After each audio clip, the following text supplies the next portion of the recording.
Welcome back to Outdoors with Larry Ray on ESPN 790 AM. Brought to you proudly by Sportsman's Warehouse and the Tennessee Wildlife Resources Agency. Hey, welcome back to Outdoors with Larry Ray. I got kind of carried away with John Cox, the Berkeley pro out of DeBerry, Florida, where it's a balmy 65 today, early on this February the 1st, and is our something strange about today. Well, what's the strange? Well, about the today? sun's coming up, and it looks like it's going to be clear out there for a change. What's tomorrow? You're going to see your shadow. I will. You think the groundhog will see his shadow? Yeah, he won't come out for a month. Think about all the wild game suppers you'll miss. Oh my goodness! Puxatawny, what is he? The Puxatawny you want? Well, you got Phil.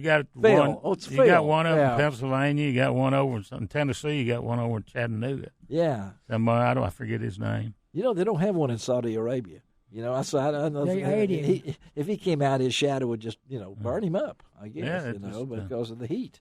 Hey, we got him in here. I told him we were going to get him back in here. We waited a whole year to get him back. A whole year? It was a month or so. It wasn't that. It was a busy month or so. It was a busy month or so. John David Santi, from out of Christian Brothers High School, Ole Miss, and he's trying to live the dream here. I don't know about that. I don't know if I can follow up winning $100,000 catching bass, but we're going to talk some ducks today. We're going to talk some ducks today. I want to find out, and because it's been one of those years that some people say, "Oh, boy, I'm glad I didn't buy my license," and those kind of things. It depends on where you hunt. So let's talk to John David, because I know. Have you been able to hunt a pretty good extended time?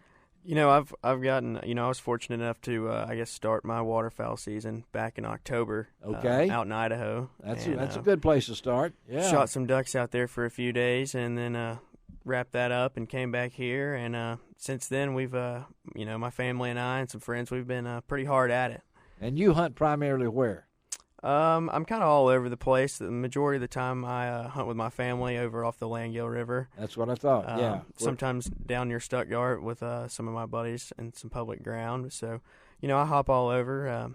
Well, you got to be mobile these days with the ducks. Let's talk about that, because I know Dave has hunted in Missouri this year. Yeah, I was over in Missouri this year. Which is over a lot Butte, different from where you hunted in the past, but. And to me, it's been one of those years. Everybody thinks it's going to be a great year. I think we talked to John David earlier about this. I've never seen a non-optimistic duck hunter. I mean, when they say liberal 6-bag limit and the great reports that are foul, and then all of a sudden, great start. Oh yeah, where are they? Middle, slow down.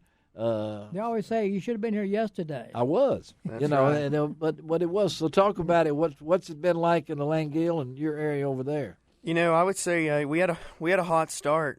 Yes. Beginning of the year, and then it stayed. It slowed off. Mid-December. I like to call it the December lull. Yes. Unless we get some pretty major cold fronts. We don't really. And that's what happens. Yeah, it's typical. The pressure's here. The pressure's back on, and. Normally we usually get a big rain or two in the 1st of December that sort of spreads what ducks we have out.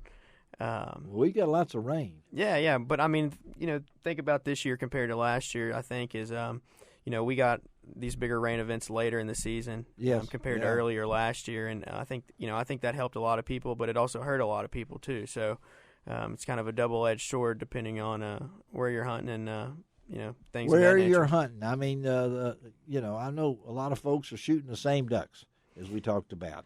Yeah, the season ended technically. Season ended yesterday on Friday, so today is the youth hunt in Tennessee, which we'll talk about in the final segment of today's show. So we had ups and downs, and things along that line. Dave was in Missouri. You saw snow geese everywhere. You said, and and I've seen thousands of snow geese in Arkansas going home to Little Rock. Last Saturday, over the weekend, Saturday primary, it was finally the shovelers finally showed up. Oh, those shovelers were everywhere. Yeah, and pintails everywhere. I'm going. Yeah. with the feds, I'm going, to have a shortage of pintails, that's what's all in the air. It's just pintails. I'd say really, the last week or so there, we were really seeing some mixed bags. I mean, we killed a goldeneye, some redheads, really? Pintails, widgeons, teal. Ducks just that throw them up in the air and let them see what comes that by. we're not normally used to shooting, and I think they're coming up from the south, and they're kind of confused with as much water as there is. Yeah. And primarily, it's all weather based, but like John David was saying, I can remember back in December. Yes. And you're looking at the weather map when it's still 29 and 30 degrees in Bismarck, North Dakota. Yeah.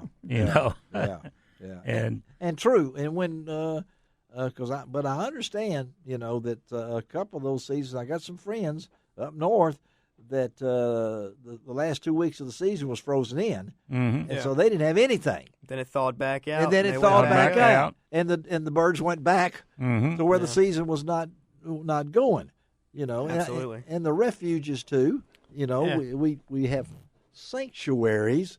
You think those birds know where to go? Of course. Yeah. I'm fortunate enough to, I get to talk to a lot of farmers all over the country. Yes. Yeah. Farmers are usually, they're usually hunters. And right. When I'm talking to these guys, a lot of times it's, I'm talking to them about, what are their field conditions are looking like? What are the water conditions? Are they flooded out up there? Are things freezing up? And, a lot of times they're pretty honest with you. They'll tell you, we had birds 3 or 4 days ago, and then it got real cold, they left, but then it warmed back up, and they're back. The same thing happens here as it does up there. I just think they might see it a little more than we do nowadays. But well, now we got to prepare for the goose season. Of course, it goes through February 14th here in Tennessee for the Canada and the white-fronted goose, but then we come down to the conservation season, February 15th through March 22nd, and as I've said, the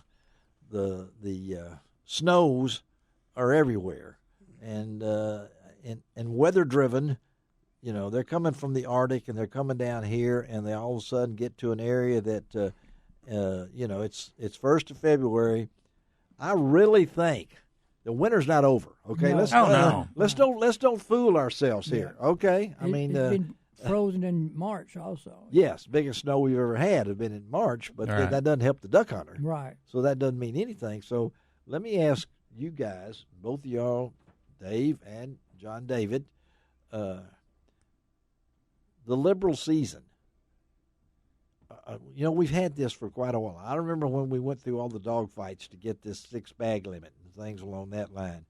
The changes that we're having, the weather patterns are changing and everything. Are we where we need to be now, or should we look? That's a hard question. It is a hard question. I can remember.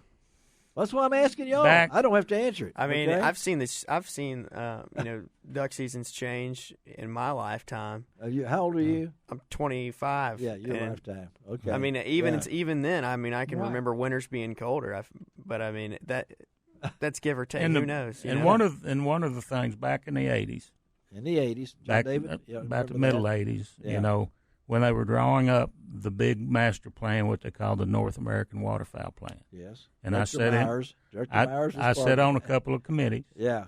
And was listening to all that, and there's one thing that plan did not take in consideration. Are you going to tell me? All the private development up the flyways. Yeah. When the corporations got into managing for ducks. Yes.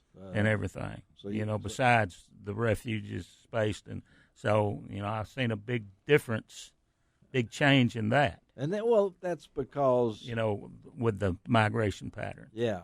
Yeah. One thing that I really noticed, this past season, now that we've wrapped things up, is, here in the Mid-South area, mainly, eastern Arkansas, I would say the Mississippi Delta as well. Yeah. We really never got a hard freeze this past year that locked up any of the flooded ag fields, sheet water, shallow water places like that. Not long enough. Not long enough, Yeah. And so, maybe 1 or 2 nights we had some ice. Yes. But, it just – we had some cold nights early on in November, and I think it pushed down. Had a little snow in November, in fact, and that's all we've had since then. We've had normal temperatures for now. And above what is normal now? Well, 50 degrees now is normal. That's a normal high is 50 degrees. Normal low is 33 something. According to the meteorologist at every station, TV station has 8 of them. And so they all give us those 10-day forecasts and 7-day forecasts. I watch the 2-day forecast myself. I get up and look at the old Indian sign. What would that be? That's when you look at if your vehicle's wet, it's raining. If there's something white on the ground, it's snowing.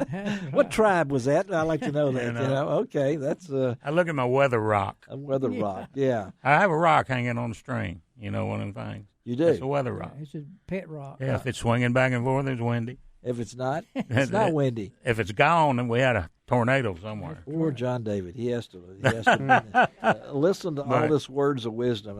He got a couple of minutes here. Let's talk about it. So, John, what's going on with you? You're busy. Busy person, yes, sir. Tell our listeners what's going on with your life. Wrapping up duck season, continuing on, doing stuff in the agriculture industry, and getting ready to do a little trout fishing up on the White River. There you go. Yeah. Pretty excited for that. And then doing a little controlled burning throughout February, maybe some shed hunting. There you go. Just trying to get rid of some cabin fever now that there's not as many critters to chase. Well, I appreciate it. Thanks for coming in. We're going to utilize you a little bit more. I want you to do that. Yes, sir. Well, I really enjoyed coming on. And wanted to get to hunt with you maybe next year a time or two. Maybe we can work something out. You can take along the geezer. Maybe we can chase a turkey bird or something. Did he say chase? Did he say a chase? Turkey, yeah. I'm a real good. He's a professional turkey hunter. I'm a professional stalker, right? Yeah. Whisperer.